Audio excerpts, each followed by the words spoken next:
Hi, everybody. Started raining in Bombay, so it's the perfect time to be talking about love.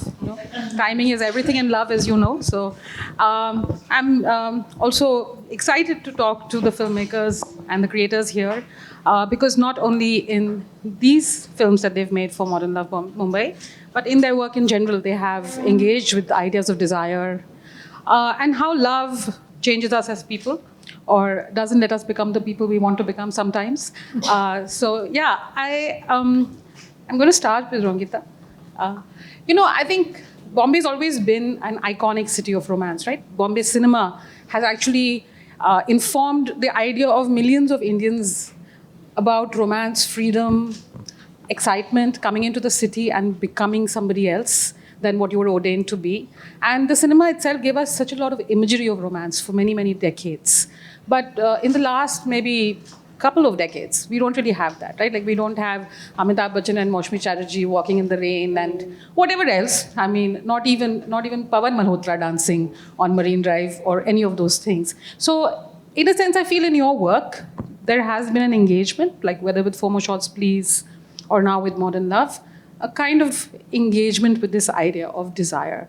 And so I wanted to ask you 2 questions, actually. One, why? Why do you work on these themes? What are you thinking when you're trying to shape a series? Like, what is it that you want people to feel when they see it? Alive, I think. That's the first thing that comes to mind. The thing is that I think content comes from a very private place for me. And there's nothing more private than Bombay for me. This is a city I grew up in. It kind of shaped me. I am from Kolkata, but I spent like very little time there. And Bombay, in that sense, really made me the woman I am today. And sometimes when, you're right, I look back at the movies, which is where we all draw our inspiration and where we all dream in that sense, I see so little of that Bombay. So when I had the opportunity to create, for me, it was the most obvious thing to make Bombay front and center. I'm also a child who's been obsessed with love for pretty much all my life. I think it comes a little bit from being my father's daughter, my mother's daughter, this generation's child. But it's not an unhealthy obsession, but it's a very beautiful obsession with the city and with love.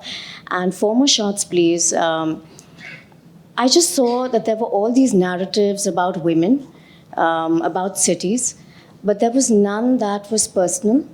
There was none that spoke about the kind of life that privileged, unprivileged, whatever you want to call it and classify it as, that was personal, that came from like a really, really inside space.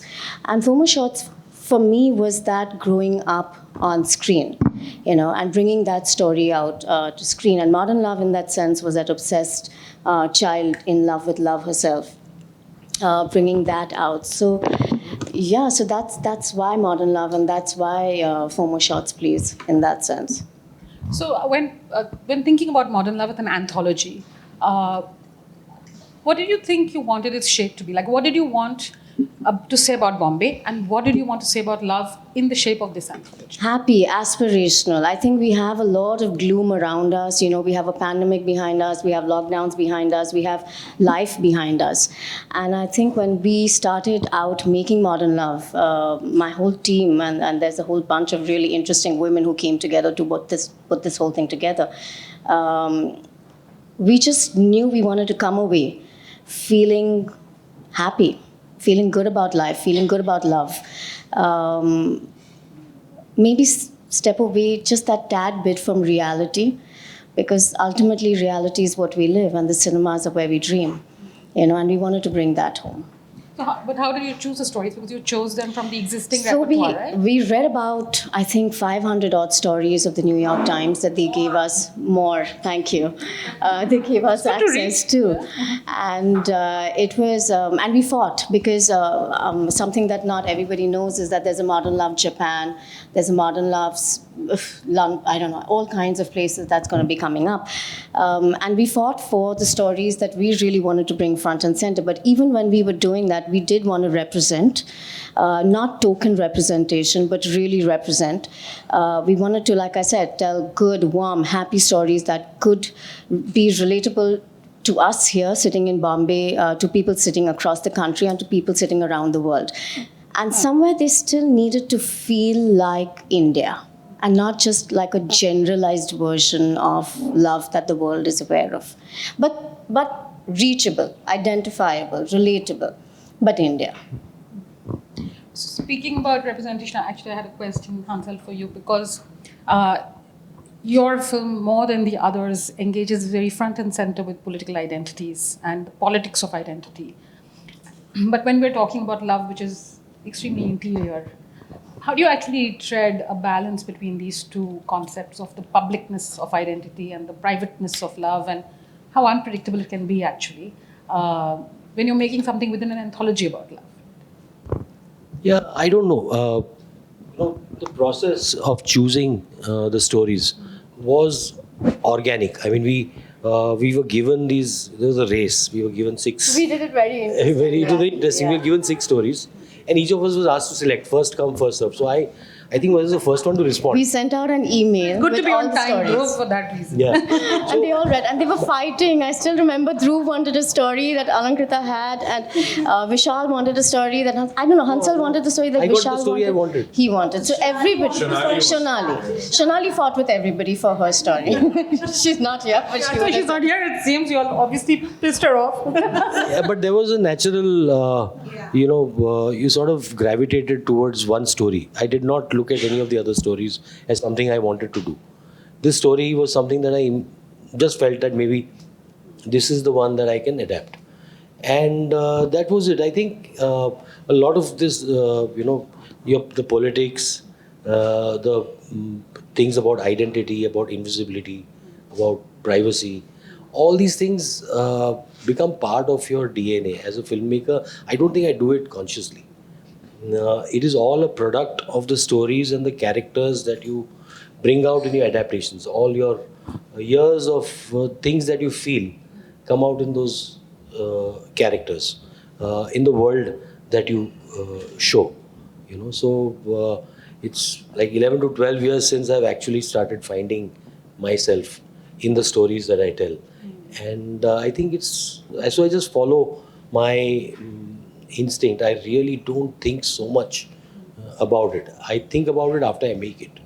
When I'm asked, like when you asked me this question, I think more about it then. I try to do whatever is right for the character at that time. Whatever is right for my integrity is towards the story and the characters at that time, at that moment. So as a filmmaker, I'm trying to be in the moment, be in the journey with the character, and be as honest as possible to the narrative that I'm trying to present. And in that, I think that honesty, trying to be honest, in that all these various layers, I think emerge. In the film that you directed, in the story that you directed, there's a scene in which the protagonist, well, there are several protagonists, but the romantic protagonist, cries in an almost clumsy, unbearable type of manner, right? Could you talk a little bit about that scene and why it was like that? It was not written that way. It happened. This was, Anup is somewhere around. So he said, we have to fly out of Bombay after we finish the scene. Fly out of Goa. We were shooting in Goa. We were given 1.5 days to finish all our work in Goa. So, 2 days. Whatever. Yeah. Okay, it can't all be love. So he said, you have to pack up in the morning. So we finished shooting at night. We went early in the morning to the beach. And, Ranveer, it was his second day as an actor. So we went there and I said, these are the lines, but, this is the moment. And I took Pratik aside. I just told Pratik, Pratik, I think this is a moment where maybe you can break down. Don't say all this. There are a lot of things to be spoken. Lots of dialogues. So I told Pratik, cut out the dialogues. This is a place where you can break down, but see if it happens to you. If it doesn't, leave it. So it happened, and then Ranveer's response to it, I'm not going to hurt you, was from Ranveer. It was not in the script. So people who saw it said, it's such a lovely line. I said, it's because it's come out organic. It was organic. It happened at that moment. We were on the beach. We were, frankly, while shooting all these things, you're seeing it happening and you feel that it is right. We were also making sure that nobody walked in, people in yellow t-shirts and all don't come and distract the image. So we are trying to keep people away. Somebody swearing at us, you guys fuck up our beaches. Yeah, there's a lot that happens to keep love afloat, right? Not all of it positive. But the line, I'm not going to hurt you, is the line that we are all yearning most to hear and most fearful of hearing, because it's our rawest self brought out. And that, I guess, is what the scene talks about. So can I ask you a personal question? Sure. Because you just got married, but have been in a relationship for many years. And so I feel like when you get married, there's a certain template. And of course, people have discoveries about relationships inside that template. But when you choose not to get married, then you are actually proceeding on a journey about love and forming a new kind of idea of what a relationship can be. And hurt's a part of that too. So how do you kind of manage this hurt and love thing? I think to feel love, you must be able to feel hurt. And I think, I'm fortunate that I've hurt as much as I have loved. And so that moment was very personal. When you talk about hurt, all of us have hurt somewhere and very badly. And hurt never leaves you. It's a bruise that is always there. You're reminded of it. And love tells you that it is worth hurting. Feeling hurt, you mean? Feeling hurt, yeah. It's all worth it. The idea of We've hurting had somebody else 17 years of, I've been hurt many times. But then it was worth it. So I guess the question is that, would the relationship be the same if one were not hurt? Or one didn't engage with the hurt? I just think life is about so many things. Like my own filmmaking career is more about failure than about success. Similarly, everything. It's your journey, as companions, is about everything. It's about failing in the relationship as much as it is succeeding in it. And marriage for us was that realization, that moment. There was a 1 minute, moment where the minister started saying, will you be together in grief and in pain? When we started listening to those vows and saying yes, we actually began to cry. So it was a moment where we actually realized what we had been through all these 17 years, where the vows actually made sense to us. They were not something that we were doing because we needed to. Recommended to marry after 17 years only, folks. Yes. If at all. So, although I had meant to ask questions in order of the episodes, but since we spoke about her... In seniority. First her, then me. I always say age before beauty, so... But because we're talking about hurt, I'm going to skip to Dhruv. Dhruv, can you talk a little bit about the woman protagonist of your episode and this sense of hurt that runs underneath her entire story, and what you were trying to say about that hurt? I got married last year, and you wait 17 years or not? but it sounded so nice and wise. I'm like, did I miss a bus there? But a lot of my partner's friends, so I started speaking to them about what is their idea of companionship, what is their idea of marriage. Are there any good guys out there? Do you miss this feeling of having a companion? But more than anything else, the summary of those conversations led me to this point that there's this fatigue, this constant fatigue that one feels, this constant draining out that they have to go through during each and every date. And even when they're not going on dates, it's just you get up in the morning and you just have this constant fatigue of not being able to have this connection with this idea of love, beyond self-love and beyond love for work and beyond love for anything, just this idea of romantic love. So when we were thinking about this character, which is what I wanted to do, I wanted to portray fatigue, which is why it was important for me that Masaba's character doesn't dress up in a way which shows that she's out there. She's wearing these loose-fitted clothes because she's a landscape designer. She needs to be comfortable in her skin. Yet, because she's out there, so there is this thing in her which says that, I'm not going to be depressed about things not working out, and I will start a new day as a new chapter. So for me, it was this balance of not hiding that you're fatigued in life, but also wanting to give it a chance, and seeing what happens when you do give a chance, and maybe it's your 100th chance or 200th chance. But for me, the idea was more about this constant fatigue. Why does this keep happening? Again, a letdown. So this constant tiredness, which I also kind of experience now that when I'm in my early 30s, it's like your body's also telling you. Your afternoon naps are also of a different way. You're thinking more about what should you be eating. So yeah. I have no idea what he's talking about. Yeah.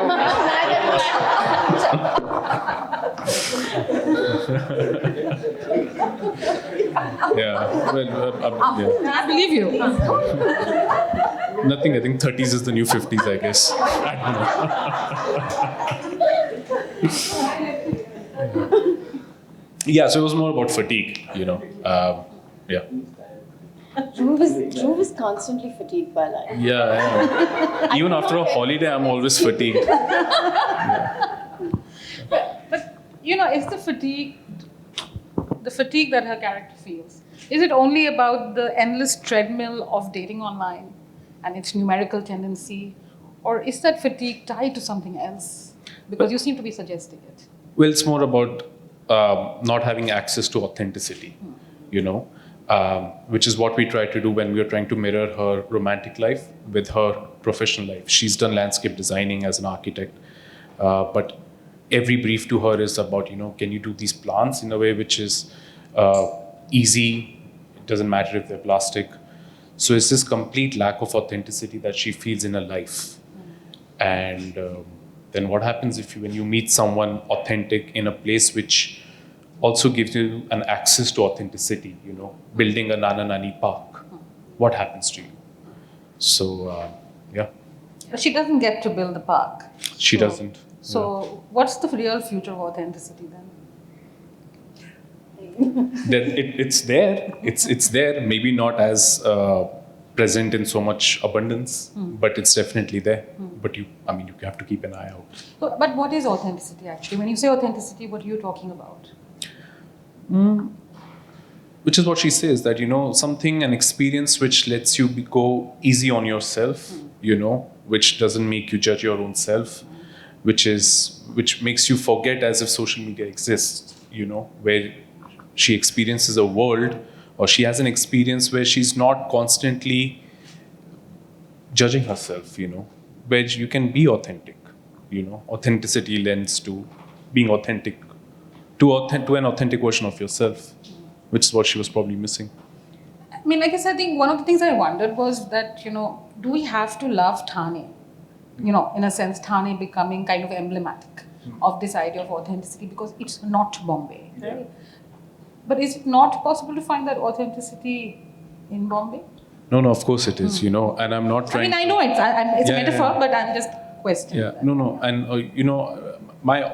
honestly, my attempt was not to exotify Thane, You can't. Yeah, exactly. I have been to Thane, unlike the rest of the room, so yeah. Honestly, when I went to Recce in Thane, I'm like, ये तो बहुत ही boring है. यहाँ तो कुछ नहीं है. There are good parks, and there is this middle classness about that place, which I kind of relate to because of my background and because I also come from a suburb in Delhi. But my attempt was not to exotify Thane, and that, I didn't want it to be like love exists, love can't happen only in Paris. It was not one of those statements. But it was more about the pursuit of authenticity and the pursuit of love can't be very easy because she's a Bandra girl and she has to drive all the way to Thane. So for me, it was more about that journey, and otherwise it would have been, I love Andheri, but that's not cool. Well, You I mean, if it was for real, then it would be I Love Andheri East, which is obviously Yes. the best suburb. But you have to be genuinely cool to live there. So sorry, guys.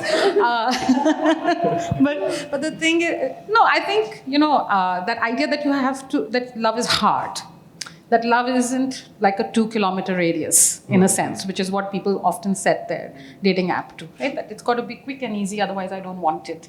And that sometimes it's kind of uncool also. Love, I mean, the moment when the character in Hansel the episode breaks down is an uncool moment, right? So that sense that we will at a moment in love not be our coolest selves.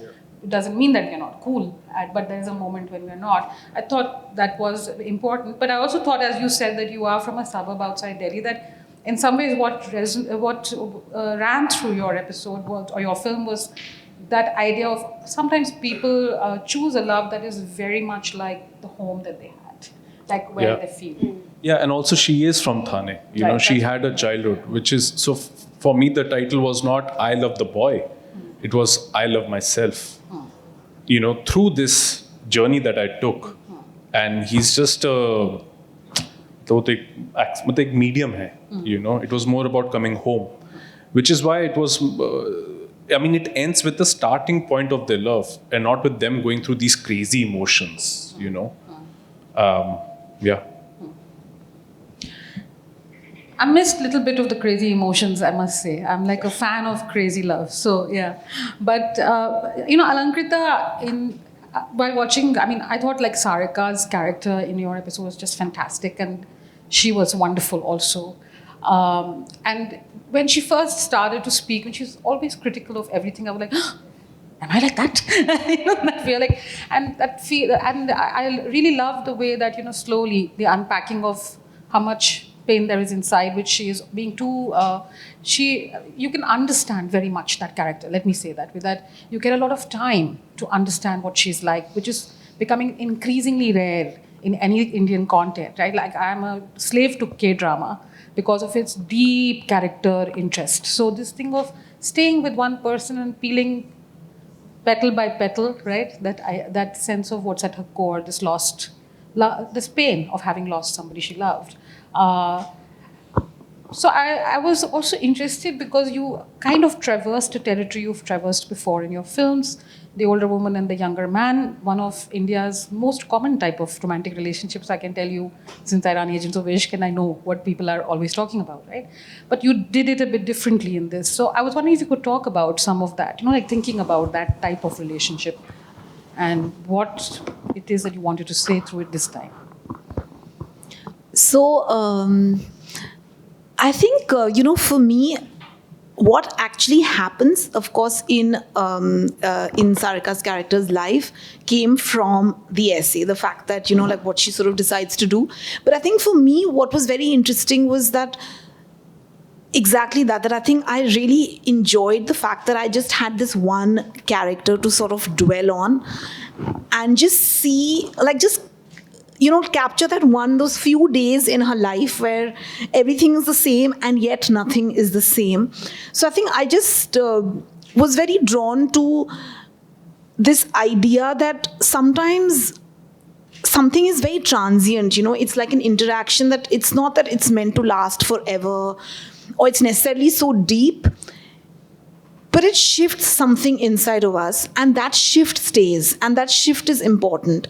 And I think for me, it was about her us discovering that it might seem like everything is right with her life. She's fine. She's single, she lives in Bombay, she's lived her life, and everything seems to be okay. But, something is a catalyst which suddenly makes us realize, no, something's not really okay. And it's not such an obvious thing that she has to go and fight some big battle outside, but it's just this sort of baggage that we carry and this feeling that we sometimes feel. And I think it can also happen at any age where you feel like, I don't know whether my life is worth it. I don't know whether I deserve to be fully happy or to live fully. Maybe this is all it was and it's all in the past. So that feeling of not having that full mojo in your life, and then something just sort of makes you feel like maybe it's okay, it's fine that I may not be such a great success, I may not have everything that everyone else seems to have, but my life has still been worthwhile, and it's okay to let go. So I think I was very drawn to this sort of idea, which is why I think like I mean, of course it's about somebody who's much older, but I think this idea of being okay with the choices we've made and where we are at this point in time, and just making like peace with it. And that sometimes comes with some very with her it's come because she's actually had this interaction, this young guy who's told her that he finds her attractive, which she's just like, So I think it was what her, for me, I was just drawn to the idea of her shifting. And about the difference, I think I definitely wanted, I have dealt with with older characters in Lipstick as well as in Bombay Begum. So definitely I wanted it to be different, but I wasn't thinking about it so much in context or anything else. I think I was just looking at that essay and how best to adapt it, and just seeing what comes organically. And I think I tried to be as true as I could to the spirit of the essay, which was really more about this, this woman feeling like something has shifted. It's just like there's a little spring in the air, and that's it. And that's really what life is about, those little moments which make us feel differently. I mean, I thought that, that was... Last night, I actually did a conversation with an artist, a poet called Abhishek Anikka, who's disabled, right? And he spoke about lots of interesting things. He writes about desire, he writes about sex, and he talks about how having a broken body means that, yes, people don't want to have sex with you, but he kept saying, I know I'm very emotionally attractive, and people know I'm very emotionally attractive, but they don't want to go out and say it, that Abhishek is emotionally attractive. So I was thinking, in fact, that I should write Abhishek is emotionally attractive on social media. But the thing is that he also said, and I could tell he wasn't just saying it, that, there is something about loving. Like when you love, there's some healing that happens inside you because you've opened up something. You are not holding yourself in the way Sarika is continuously holding herself in, her dupattas are held in, everything is very proper. And then something splits open. But what I found most interesting was the thing that splits open is actually sexual, right? That the moment when he hands her that image was a great moment, because it's like, and it's like, it is so unvarnished. And there is a directness about that you can't avoid. You can't turn your eyes away from it and make a metaphor or pretend it was just friendship or adoration. It is so direct. And I felt like that's what, in a sense, sexual love does to people. It remakes us. So then I was also curious why nobody in the episode has sex. And I'm always curious about that in everything. I think this is the first piece of work I've done where people don't have sex. I haven't ever shot anything. I've never ever shot anything or written anything where people don't have sex. It's actually some water. No, I mean, they are having sex, actually, these two characters. But it's not physical sex. Not physical sex. Yeah.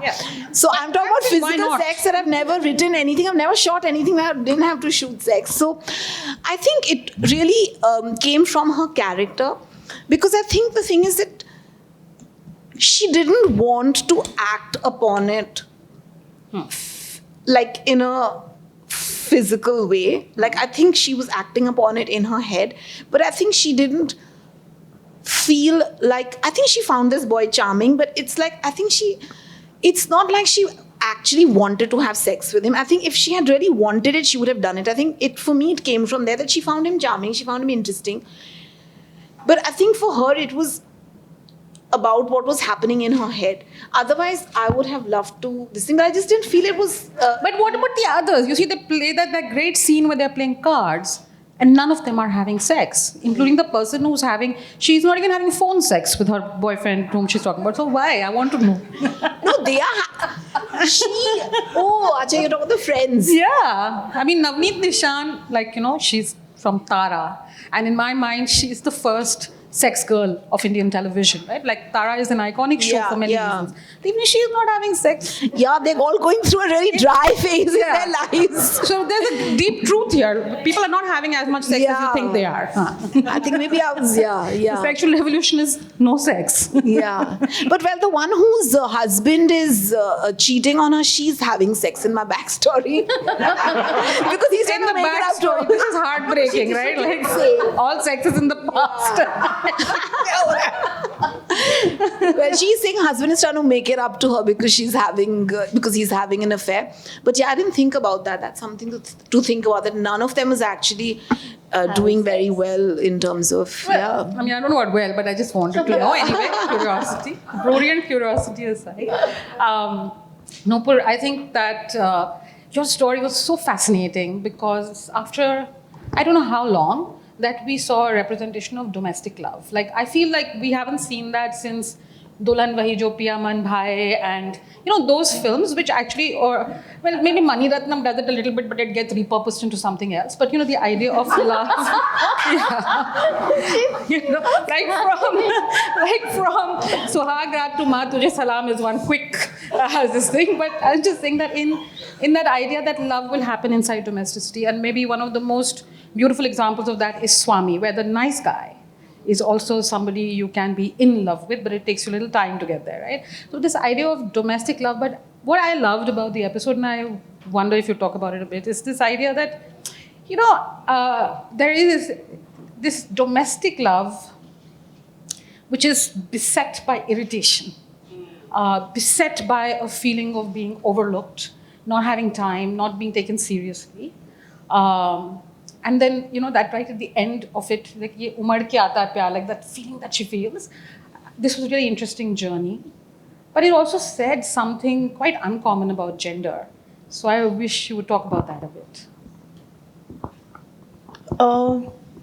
So, Latika is a woman very different from all the women in FOMO shots. She doesn't have that agency that those women have. And it's an enduring love. It's not like she doesn't love Danny. She loves him. She has a lovely home life with them.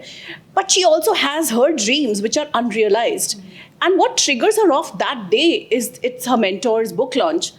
And when she kind of leaves, and the day starts, with that irritation, with that, and he says something really hurtful, like we were talking about hurt and love. He says something very hurtful, like, if you wanted to write, you would have written by now. Don't blame me if you can't write. So when she's triggered by that, and it's like very Virginia Woolf's Mrs. Dalloway kind of thing. You are out on this journey, you're out of the house, and that one day you kind of look back on your life. She kind of looks back on her life at all what could have been. So, she's thinking about the past, and he can be a prick. She loves him, but he can be a prick when he's always late for everything. And, there's certain things about your spouse or your partner that really piss you off, and that's the one thing. But when she kind of looks back on life, when, her mind is playing tricks on her, and her mind is playing tricks on her, she's fantasizing, but she's this, she could have had this amazing life where she would have been this writer, she could have possibly, married her IFS wala boyfriend and all of that. But yeah, we all could have, we all should have. Exactly. So she's thinking about all this. I mean, even the people on the platform start talking to her, when her mind is playing tricks on her. But in her fantasy, when even the boyfriend says the same thing that her husband had said in the morning, that if you wanted to write, sweetheart, you would have written by now. Why blame me? And the idea was to say that, you have to commit yourself to your dream. There's a lot around us that kind of is distracting, and the kids and your home life and all of that. And, we all had friends and family members who've just let go of their dreams and they're unrealized till you're 80 or whatever. And she kind of realized, mere haath mein hai, I can, it's me. Like, I need to reclaim. The thing is that men don't divorce if they want to get their dreams realized, if they want to write a book or if they want to be a CEO. No, they go around, they have kids, they have a home life, and they go ahead and they realize their dreams. So she, in the last scene, when she reclaims her space, when she says that, I am going to finish my book. And I think the husband, Danny, realizes that she means it. She is going to do it. And he steps up. So I know I make it look easy that, yeah, every husband going to step up? I don't know. But I make it look attractive that a husband stepping up to support his wife and saying that, yes, baby, I'm there with you. And yeah, and all the humdrum of marriage, the chores and, the distracting elements. He's like, I'll pitch in. And it's as easy as that, like in marriages, which are not equal, it's actually quite easy to make it equal, but we choose not to for various reasons. So I think, yeah, somewhere I wanted to kind of talk about that as well. That's interesting because I read the story quite differently than you're saying it. So that's interesting to me because one of the things I thought about was one of my favorite Hindi films, Rajnikanda, which I think is like the only film I've seen that begins inside the mind of a woman because it starts with a dream, right? And in the dream, I saw the film when I was a kid, but so I always remember that scene and I didn't know which film it was from until I watched the film again when Vidya Sinha died.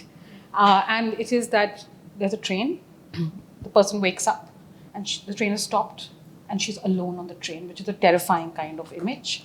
And then she gets off at the station and the train starts moving and there are people waving to her from inside the train and she wakes up, right? And then the whole film is actually about her dilemma of choosing between this very a Danny kind of guy, in a way, Amol Palekar version, and this more exciting Dinesh Thakur, her ex-boyfriend who used to be unionist, etc. And so all the time trying to decide between these two and coming to a certain decision. And I felt like Chitrangada's characters are kind of in that same train, that women are often confused by love, that love is also a big ambition for women. And love is something we don't see as an ambition that you can have. It's always seen as something lesser. But wanting love can be an ambition. Wanting to have a lot of good love can be a great ambition, right? And that's why, Parubita, that after she realizes, when she has an epiphany on the platform, that it's in my hands, when the ex-boyfriend says this exactly what her husband had said, then when she gets onto the train and he starts texting her and she sees him, like, and then, jo pyar jo umad ke aata hai, she realizes that, and she flashbacks to like images of every time that he was late, but when he showed up, it was beautiful, it was magical. And that kind of, that moment comes after she's had that epiphany that I'm responsible for my life, in a sense, for my decisions. And so because she's been blaming him and, because of you, have you ever supported my writing? Tumne kabhi, all of that happened in the morning. So I think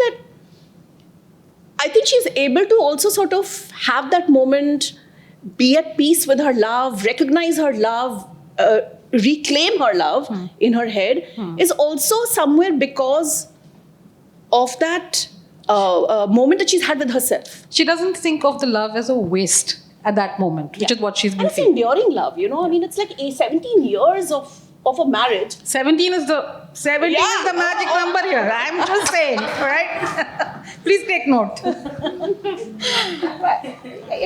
Another thing that I found I loved about your episode was Arshad Varthi's character, who is, I felt in all the episodes, the most Bombay thing was Arshad Varthi's character, because there's a certain kind of Catholic guy who's like that, right? Yeah. These Bandra Catholic boys who give great hugs, who are a lot of fun, they can jive, they like to please everybody, but are never on time and can be very frustrating and are not very ambitious. But yeah, they always have time for something sweet to do. And I really like that evocation, because I think that too was a commentary on gender, right? It's not as if there is a kind of patriarchal jerk alone who makes the dream of a woman impossible. There is something about domesticity itself that makes the dreams of women impossible. And that's all about Arshad, he brought just so much to the part. There are a couple of lines that he's come up with. Chalo, building todte hain. It came from him. We didn't. Devika didn't write it. I didn't come up with it. He had that idea.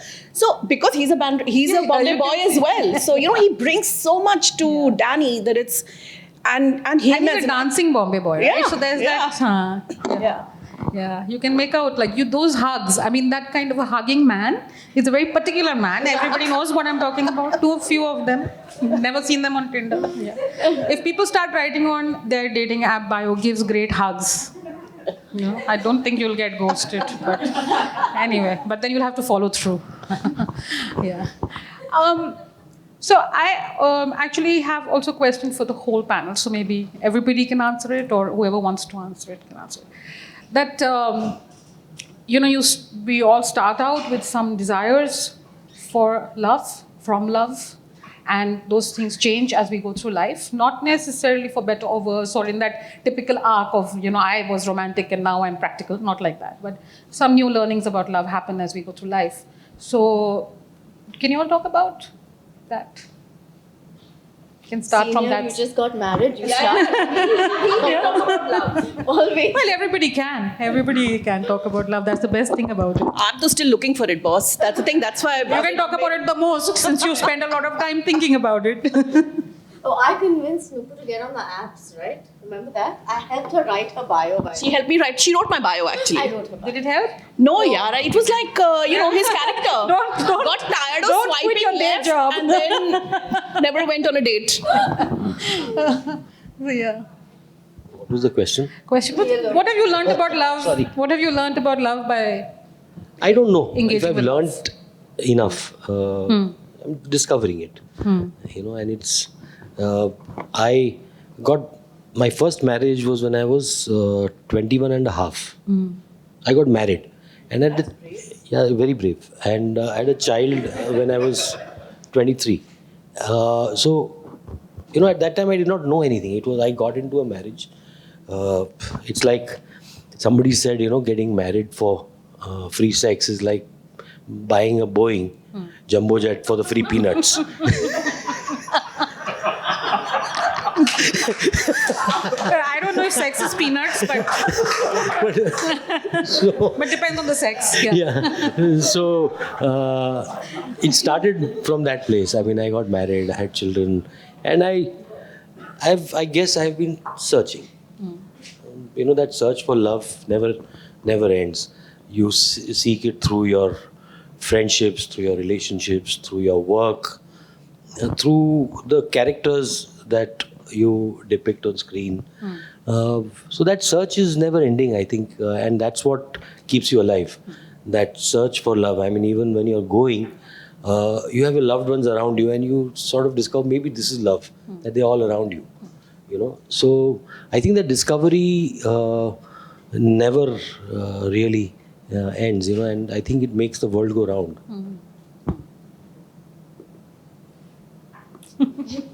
Don't make me call you by name. No, I think I'm a bit of a love retard, frankly. I know that's a very wrong word to use, but I'm actually very happy looking for love because the second I find it, I get very bored in it. And that's a problem for me. That's like my lifetime problem, that every time I find love or I think I found it, I'm bored out of my brains. So that search for love is what keeps me going. Why do you get bored? It's very easy to. But what bores you? Just the person. As Hansel was speaking, I was thinking that looking for love is a lot like looking for yourself. So, I found myself very early in life. Yeah, you don't need to. Very early. I personally feel you don't need to have a person. But that's a man thing. It's a man thing. I think boys are always looking for themselves. I think we find ourselves very early in life, women. We know where we're going, what we You want, also and we're don't looking need to for very love different somebody. things. You just need to. The idea of being in love is not about loving somebody. I think it is. Married twice. How can you say that? That's why I'm telling you. I'm telling you. I'm married. he No, can but tell us. I think the journey to love, I think the search for love, I think the anthology about love, I think all of that is a good space to be. But when it comes down to actually getting down and dirty in love, after the down and dirty, it gets a little boring. So intimacy should be fleeting to be intimate. No, I mean, I think it's all right, that because love means many different things, and we are like slightly burdened by the idea that it only means one thing. Like, why do an anthology if everything's going to be the same in the end, right? So actually, that is why I'm curious to know what is your learning about love, not what love has taught you, but what's your learning about love? No. Oh, that's my learning about love. I have no. Oh, sorry. See, I even forgot to put the mic. It's nice to be flustered. You feel alive, right? No, I've been looking for it, but I think I just it's hard to find. I think everybody's at least the people that I meet, are. We've had this conversation before, many, many years ago, I think, Paramita. No one wants to be upstaged, in a sense, in a relationship. And I think that's true for a lot of female directors. I think we're in jobs where it's sort of, I think my profession comes in the way a lot, I think. But I'm not going to change it, so, I don't know what to say, but I must say that I think my perception of love has changed a lot over the years. I really was one of those people who really believed, in the fairy tale idea of love, and I think, I don't know, it was like so much in my head, like this romantic idea of how it should be, what my life should be. By the time I'm 30, I'll have, like everything will be picture perfect. And I think for quite like till I was in my early 20s, I had this very set idea fed by fairy tales, MBs, Daniel Steele, like all the kind of pulpy stuff possible. And I think I had to do a lot of unlearning to realize life is, not like that. And I think I'm one of those people, I feel like love should just happen to me. I don't want like to make some effort and You're not going to Thane, basically. I'm not going to Thane. Love needs to come to Andheri West. Yeah. Good luck. So Andheri West. I feel there's a lot of effort to Of all the places you could look. I mean, But I live there, that's what But I'm maybe in a traffic jam. I don't know. Yeah. Yeah, so I feel like it should just happen. It shouldn't be an effort. And, so I feel like I just can't, because I feel everything else takes effort. This should be something that should just happen. And I'm quite happy on my own. I just feel like when something happens, it happens, but I can't go, I can't make that effort. I can't go out there trying to, I don't feel it's worth my time, because I feel it should be something that should just be organic and happen when it happens. So that's my thing. I think it should be like two really good friends. Yeah, of course, for someone who can have sex with as well. So that friendship Being friendship is just the BS. God knows, I don't know, man, but you do You think. should ask the guy, this guy now who's reality, talking about authenticity fatigue. हमें मिल चुकी है. Talk about the guy who's always fatigued. Who wants to afternoon sleep. Ask him. We are getting there. I want to know from you. I'll probably reach confusion from fatigue. I mean, for me, to be very honest, because it's sort of new, and even though, we've known each other for 14 years now, but we've got into this formal arrangement. 3 years too soon, but okay. Kind of, yeah, I guess. For both of us on quiet days, that's what we feel. But, for me, it's always been I was trying to strive a balance between being selfless and selfish, and I kind of always sort of fail at it, pretty much. And we were in Ladakh for 10 days, and I'm like, okay, I'm going to go back to Bombay. I'm going to start working on my short stories. And I ended up going to Delhi for 2 days to be with my parents. And I came back and I found out that my partner, she's rescued a kitten. And my partner fell ill. So, for 3 days, now I have to take care of both of them. And in my head, I'm like, but what about your writing, And Chitrangada. in a way, yeah. Hamari Chitrangada. And then today morning, and I've been doing these, ghar ka sara kaam, and I do it with this irritation on my face, like, and, today morning my partner snapped at me. He's like, dude, what the hell? I'm not well. This fool is a kitten. It's a matter of 3 days. Someone's going to adopt him. So just do it nicely. And in my head, I'm always caught between this thing, man, how much do I give in? And how much do I reserve for myself, so that the car is sort of going smoothly. I don't know. I always kind of get stuck there. But I make promises, then I fail. But yeah. That may be the dilemma of life itself, right? Like how much do you keep for yourself and how much do you give in to whatever is coming towards you or is next to you. I mean, we should open, we have just only started talking actually, Well, actually, I want to ask you if you think Bombay is a romantic city or a lonely one. I think Bombay is gorgeously romantic. What is so romantic about it? The rain. You have to use the mic. Bombay is beautiful. I mean, just if you walk a street in Bombay, I think love is a lot about walking. I like streets. Like, I don't get how people live in Dubai, fall in love, fuck, do anything in Dubai because it's about nobody walks cabs, on the frankly, streets. but okay. She's talking. She's South Bombay. I know. That's what I'm saying. South, When you're talking about walks, I'm like, wow. South Bombay. This is South Bombay speaking. No, but it's okay. It's okay. It's okay. हाँ, ऐसा भी होता है. चल. But I think Bombay is beautiful. I think Bombay is made South for Bombay. romance. South Bombay is made for romance. Whether it's Marine Drive, whether it's any place, you can walk around the block and you'll bump into a story, and that's why it's made for love. There are no non-stories on any streets here. So I think what I've discovered is that Bombay can be whatever you want it to be. If you want to disappear, you can disappear. If you want to be out there, you can be out there.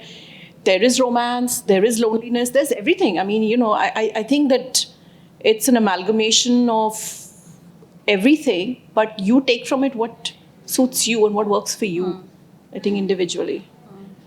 But do you think the times are lonely then? Because people say they're lonely all the time, right?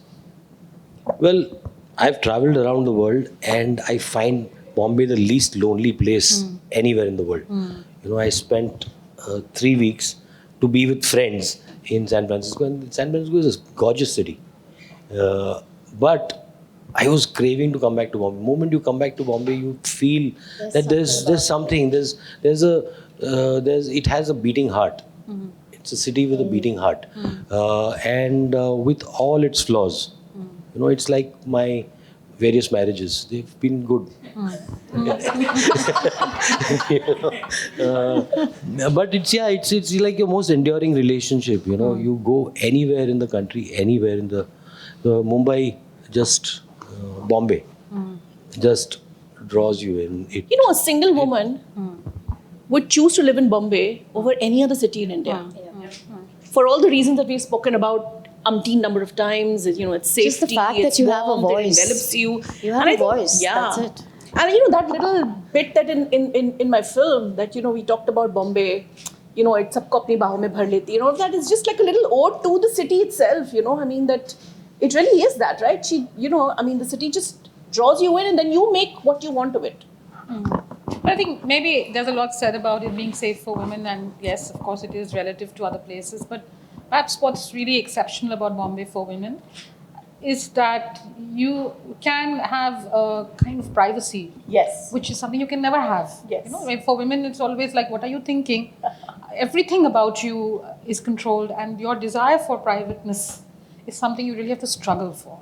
So in that sense, I would say Bombay gives you that Virginia Woolf ideal, a room of your own. Yes. Which could be a very small room, but a room in your head really, for you to think and become who you are.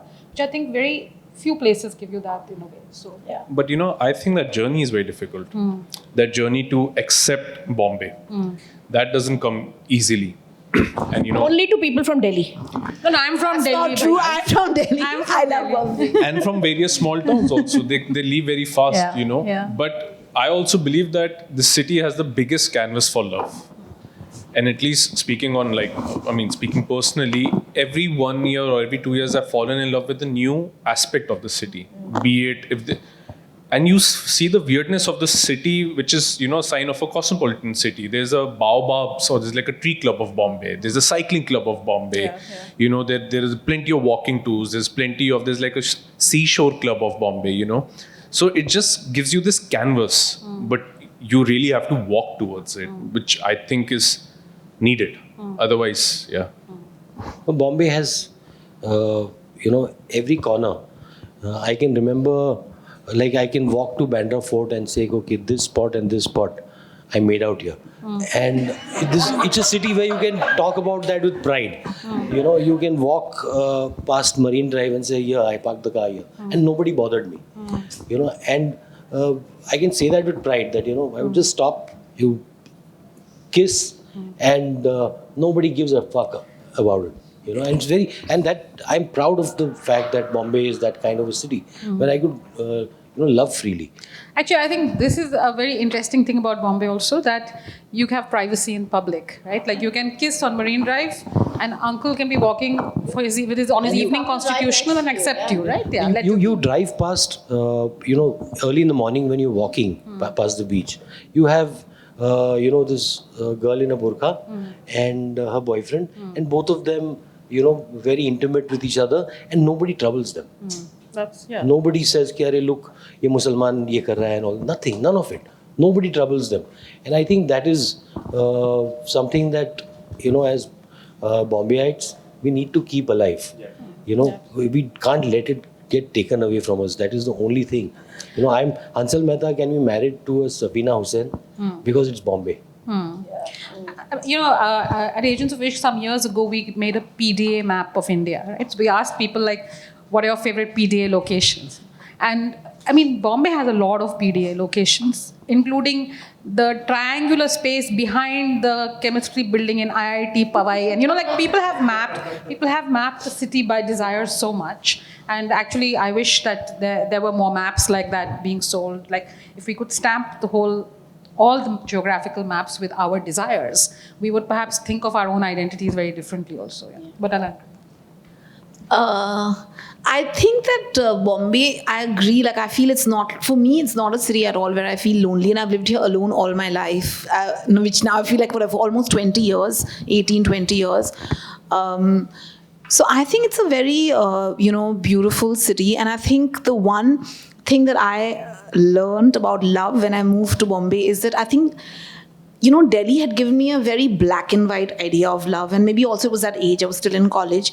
And I think as soon as I came to Bombay, I think the first thing I realized about life and love, and I think I realized it through living in the city, is that life actually exists in many shades of grey. And things are not just one or the other. And I think that is like the biggest life lesson I learned. But I think it's also like something I learned about my own ideas of love. So I think it's a very beautiful city. And I think it's not just about being safe. I think it enables us to be free. And I think that is, I would say that's why I think it's an amazing city for women. Because I think of and I agree with you, like the privacy and all of that, but I think it's that sense of freedom. You can just be who you are and just, it's absolutely okay. You don't have to conform. And I feel like all cities in this country are really not like that. They do expect much more. It's just like it's in the air kind of a thing. And I think in Bombay, it's like once I came to Bombay, I just knew I'm never going back. It's just what I felt on the streets. I was like, I just cannot go back to Delhi ever, as in to live there. I think to stitch together what everybody said in different ways, this idea of the many intimacies that the city offers you. Because even whether you're talking about the Go Halu Halu Club or the walking tour or the Seashore Club, that's a relationship of love, right? Like love for the city, but love of friendship, love, believing in something bigger than what is immediate when you come together in that way. So, or even what Hansal is saying, that in a way, every corner of the city holds a personal memory for people. And this is something very unique about Bombay. Yeah. Also, one more thing that I've seen a lot in Bombay is because you see these moments of love or moments of desire. I mean, all of us have seen, and I've particularly noticed people being okay coming across as uncool in public. Like where I lived in Andheri, the first flat, uske ground floor mein, the typical wo jo Bombay mein jo grills hote hain. And every night at 8 p.m., because that's probably when the man would, come back from office, he would stick his entire mouth out of that grill and smoke a cigarette. And I'm like, man, this guy's worked his entire life, and almost like with jail se cigarette pee raha hai. But every night he would do it, and he would look at people going and coming. I've seen people just sitting and, crying at railway station, because it's sort of, people are able to, I don't know, it's this weird comfort that, you can be yourself. You can love and you can also feel sad, It's your anonymity as well. Yeah, like in Delhi, I feel sab kuch to, matlab, there's a subtext to everything, there's like this backstory, you go to these malls, people are eating food and you're like, there's something up. But here, I just find it to be a little more there. I guess feudal reality haunts us more in other cities. than in Bombay, where we really do unmake and remake ourselves to an extent, right? Of course, not completely, but to an extent. Well, questions from Are anybody? there any questions?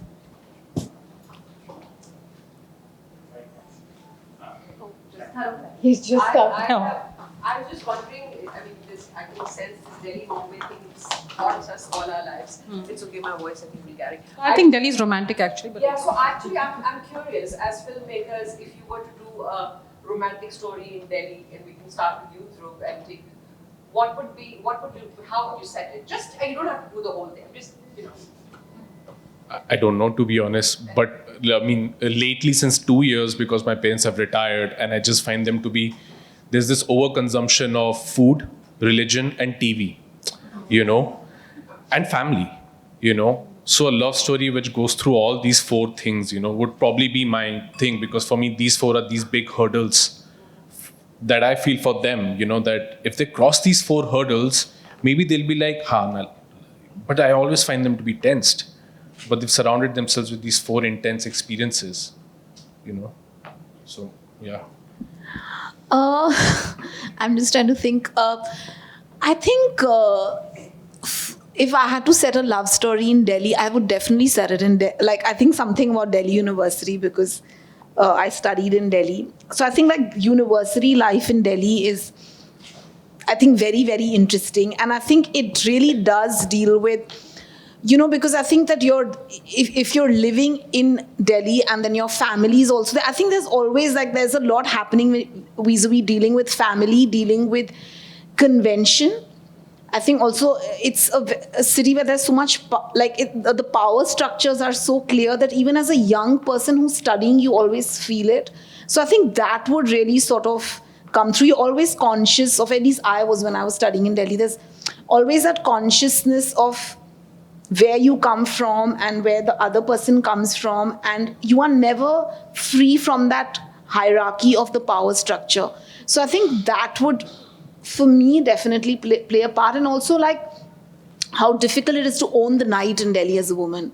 I think that is something that I was very fortunate that, I really tried to do whatever I could while I was, even when I was in college, even though it was considered unsafe, but I know what it had taken for my parents to be able to let me just be. But I think it's so hard for most people. So I think those are the kind of themes that would probably play up. And also how hard it is to live life on your own terms in Delhi. It's very hard if you want to not conform to that black and white idea. That's my perception of Delhi. So I think a story that would deal with some of these things. Yeah, well, for me, Delhi is a lot about food. So my love story would be set around food. People discovering each other through food. And, that's one of the saving graces of Delhi. I go there and I say, okay, I can survive here because of the food. I must defend Delhi here. India Gate पे ice cream India gate पे तो आप ice cream नहीं खा सकते हैं. सुंदर nursery में आप नाइट पिकनिक कर सकते हो. एक गाना वहाँ पर शाम को बंद हो जाता है. नहीं, But otherwise, for me, it's continuing to be in love after shifting to Delhi. For me, that is a very that would be awesome. challenging love story. That would be awesome. Love and I mean, I was there for college, so I lived there for 3 years, and I keep going back for holidays now. And now I like it. Earlier when I was actually living there, it was all about the university, like Alankrita was saying, and navigating, post 6 p.m. How do you get home? It was all about that. Used to be so stressful. How do you get home after your theatre rehearsal? So I don't know. Maybe similar themes like what Alankrita sort of mentioned. But yes, there will definitely be a scene in Lodi Gardens, which is one of my favorite places. Yeah, and the ice cream that you get outside from the thela. I don't know anything about it. Yes, I'm not even asking. So I'm a Bombay girl through and through, and I've born and raised in this city, and I see the romanticism in the city. But does romanticizing the city and the love that the city sort of, the way you all have in your stories, does it make the case for love in the city, or does it rose tint the struggle that almost everyone, my generation, is facing to find love? Because there's a very different Bombay from what a lot of you have described. to the one that we live. I'm just saying. But I kind of feel like, does it romanticize the struggle and does it rose tint it versus actually telling you the reality of it? Everybody in everyone's film is struggling in some way or the other. So No, it's I think the hardly movies in any case end up spoiling us, right? I mean, half the reason why many of us are still looking for love is because we all grew up on the staple of rom-coms that completely destroyed our notion of what real love is, right? I mean, that's what we believed was real love, and that doesn't exist in the real life. So that I think the movies kind of spoil you, and then ultimately you have to go out and find your own reality. And if it's a happy one, you celebrate it, and if it's not, then you still celebrate it. Simple. Any other? Yeah, Anshuman? Hi. So my question is for Hansal sir actually. So in your, thank you so much. Hi. So my question is for Hansal sir. In your episode, there is this scene where Ranveer Bra's character and the protagonist finally kiss. And when that kiss happens... I was waiting for this. Yeah. And so when that kiss happens, there's a certain sense of urgency to it, and there's a certain sense of awkwardness and messiness, as other people have also pointed out. But when I was watching that scene, what really stood out to me outside of just the awkwardness of it was the fact that there is a lot of sincerity and there is a lot of earnestness also. Because earlier in the same scene, Ranveer Brar, he starts kissing, but then he stops. And then the other character, the protagonist, actually stands up and says, no, I want it, please kiss me. And so that act of asking for intimacy is also like an act of vulnerability in a sense, right? And so all of these emotions, there's the earnestness, there is the messiness, there's the awkwardness. Was the scene written that way, or was it something that the performers kind of plot? You know, one thing I told Pratik when preparing for the character, I said, there are knots inside his soul, inside his heart. There are lots of knots. He's just trying to, one by one, few of those knots are going to open up. He's so repressed. He's so stuck in the invisibility that his family, the where he lives, being what his identity, being what it is in a city like Mumbai, a Muslim living in Mumbai, then gay. So a lot of those things, they're all knots inside you. So it's not going to be that easy. And we just spoke about that. And for me, it was, responding to that moment. When I saw it happening, I said, yes. One of my assistants said, this is looking awkward. I said, I think it's supposed to be awkward. It felt very organic at that moment. Yeah. I felt that, repression, he's not going to be an expert kisser at this moment. He is going to be awkward. Let him be. So that awkwardness for me was very real, and it actually felt very lovable. I loved both of them even more because of their awkwardness. Yeah. And there were many questions that were raised later about this awkwardness. And I guess I might have done it differently, but this was completely unplanned, and you respond to the moment. For me, that moment felt very pure. It felt very pure, very honest. There was no dishonesty. There was no hesitation among the two men. If I told them that, listen, you kiss this way, they've actually kissed a couple of times. And there's one kiss which I removed. I said, this is looking like a performance. Right. So I removed it. It's, as a filmmaker, you respond at that moment. I respond at the moment. It's all what happens there, that moment. And when you're editing it, you're constantly living that moment. And then, now that it's released and we talk about it, it's because I've let go. I've forgotten that it happened. So, yeah. Thank you for asking that question. Thank you so much. Hi Dhruv, this is Vaishnavi. I'm from Delhi and now Mumbai. First I'd like to tell you that I'm a huge fan of yours. I think it's a dream come true to just see you live. I actually wanted to ask you about I Love Thane, and very weirdly, I'll probably start with an anecdote that me and my brother were discussing. We always discuss everything, and I coaxed him to watch Little Things, whereas I've watched 4 seasons 4 times each. And I probably came to a conclusion that when my brother spoke about I Love Thane, he said he was a huge fan of the Mumbai Dragon, and I took this. my vote was here. He said you cannot be this minimalistic that probably your point gets lost. And I probably defended because I'm a huge fan of yours, and I defended saying that I can't explain you why, but you can walk and fall in love. You can just keep on walking and then there's nothing about it. There's nothing to explain about it. Even if the last scene did bring all the things together, it still stood out with very minimalistic expression. However, on the contrary, the way you've written little things across 4 seasons, or across 3 seasons at least, and probably enacted in all 4, your idea of love has been expression there, whereas your idea of love here has been subtlety, or say minimalism, or say actually borderline nothing. There's so many times where Masaba just stands outside the car and she's like, yeah, what next? Okay, chalo, bye. And of course, adding on to this, we've seen your carousels on Instagram saying, okay, this is the bottle and this is the shoot and this is day 1 and that's my kitten, etc. I wanted to help me defend my brother when I go back to Delhi. That, no, it was the best episode.